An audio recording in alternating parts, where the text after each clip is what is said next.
Thank you very much for joining us to this employment workshop that we have for the QuadPara Association. It's such a pleasant surprise and also very pleasing to see the number of participants that we have as we are all joining here this morning to see that we are finding it beneficial to be joining an employment workshop at the time in our country where we all can see and hear, some of us, also the happenings that is taking place. It's a very stressful time for many of us, but here we are trying and setting out to find a solution to some of the challenges that we are experiencing.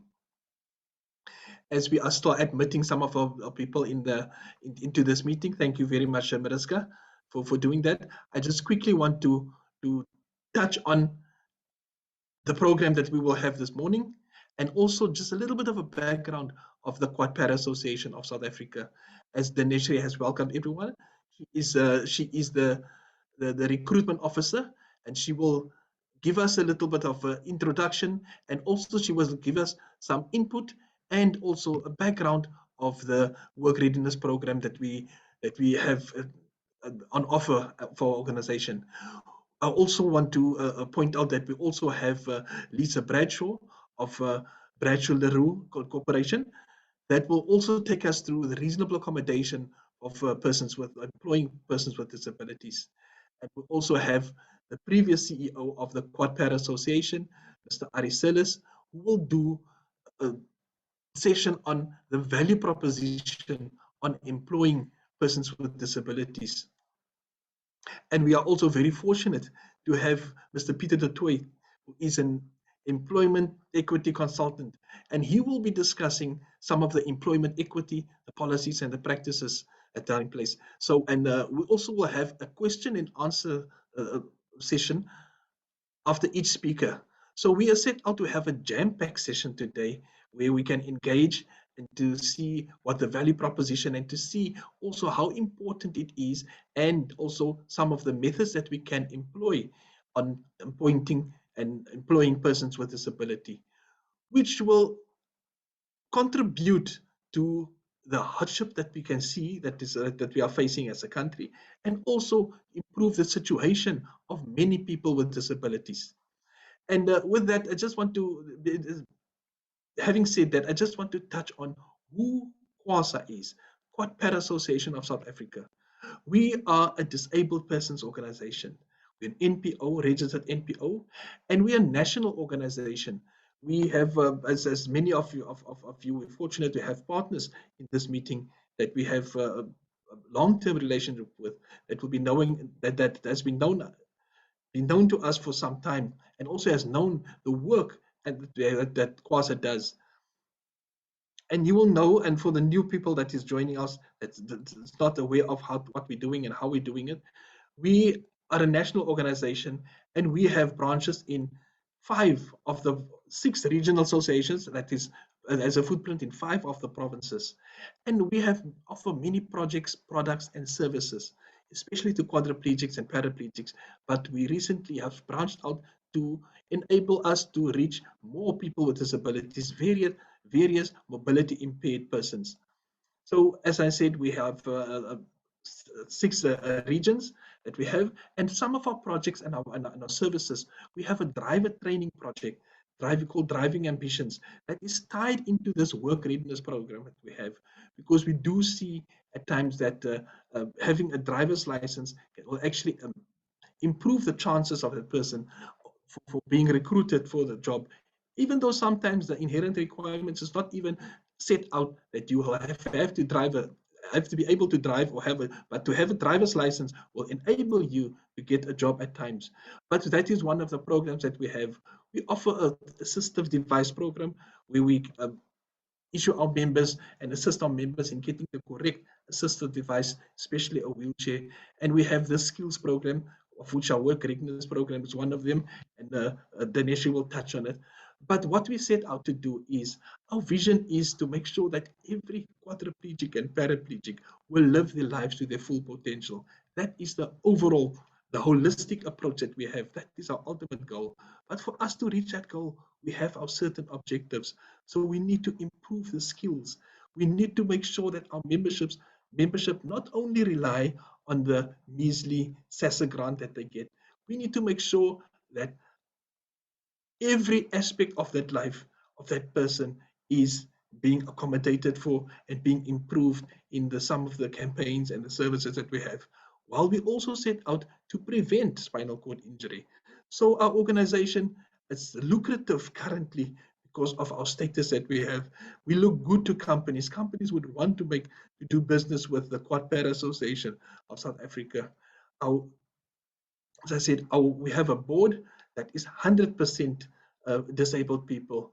Our demographics look good to people with, as I said, we are attractive.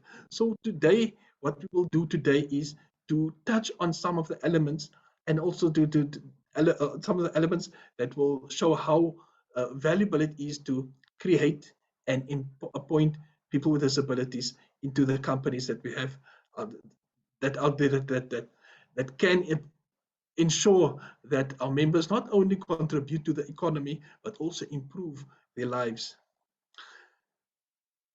So with that being said, let me welcome each and every one of you to participate in this question, in the session that we will have today. Ask the questions, because here we have experts, we have experienced people in this panel today that will take us through their presentation that they will have.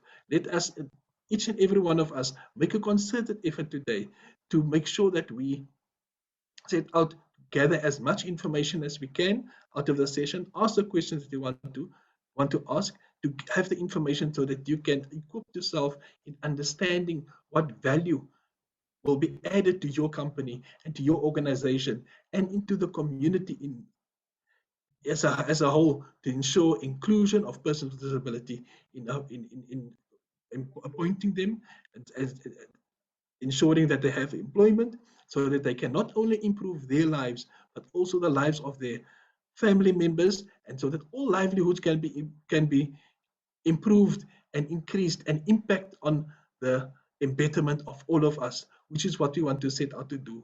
It's important for us to make sure that people with disabilities is included in all aspects of society.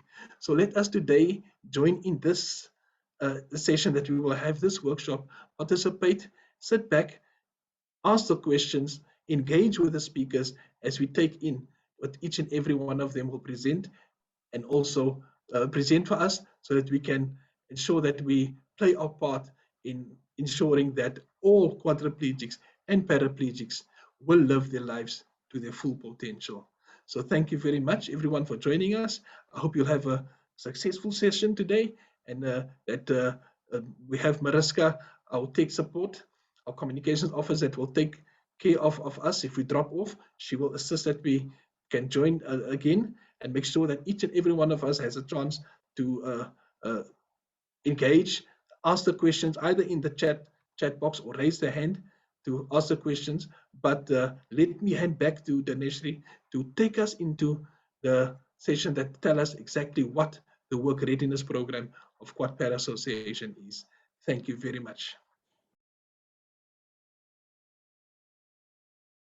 So I will be discussing our work readiness program, which is one of our flagship programs at our organization. It is a 3-month online program to enhance the lives of our members, which are quadriplegics and paraplegics, which Raven has discussed. I'm just going to share our presentation quickly. So the criteria for our work readiness program is an ideal candidate will either be a quadriplegic or paraplegic member of QASA. As Raven has explained, we have opened it up to other people with disabilities, mobility impaired. It is towards the youth, so we are encouraging candidates from between the ages of 18 to 35 years old. They have to have their matric certificate or an NQF level 4 with the ability to speak and understand English. Candidate must also be focused and committed to attending online classes every day with the ambition of wanting full-time employment at the end of the program, which is our main objective, to find employment for all our members. Along with completing all elements of the application form, the applicant will receive or submit a letter motivating why they wish to be on the program. This program seeks candidates who want full-time jobs as an outcome. So the modules which make up the work readiness program are all aligned to SACWA unit standards. Our program does have certification for each module. As they complete their modules on the e-learning platform, each candidate will receive a statement of results on completing the course. QASA supports the concept of work readiness rather than learnerships and believes that the intense course of the work readiness program will be more effective for employment seeking and employment uptake. QASA has opted for the option of having the training material aligned to the unit standard, as we will be rolling out a 3-month online skills program whereby the focus will be impact of mainstream employment. These are all the modules that the candidates go through. So we are providing skilled candidates with the experience and knowledge to get back into the workplace, which is knowledge of disability rights and sensitization, basic computer skills, stress management, business ethics, to motivate and build in a team as well as work in a team, diversity in the workplace, understanding HIV and AIDS, operate as a project team member. They need to have effective leadership skills, as well as end user computing, which is most important in the workplace, as everything nowadays are moving to digital. Communication in the workplace is very important. Team problem solving, basic business finance, produce a business plan for a new venture, also managing finances, productivity and time management, interview skills, as well as career guidance. What do we require from host employers? We want employment opportunities for our members. So at the end of the work readiness program, we offer a 5-day workplace experience for the candidates at respective organizations. So whatever they have learned during the 3-month skills program will enable them to practice in the workplace for the 5 days, which is funded by QASA for their traveling funds for the 5 days. So we require host employers to take on our candidates for the 5 days and hopefully retention of our candidates for full-time employment or maybe an internship, as long as they get some sort of employment. I know in today's world, it is really difficult for employment.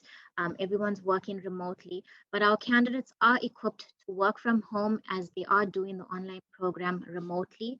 So it gives them an advantage. They don't need supervision. They work on their own. So we have a big database of skilled candidates.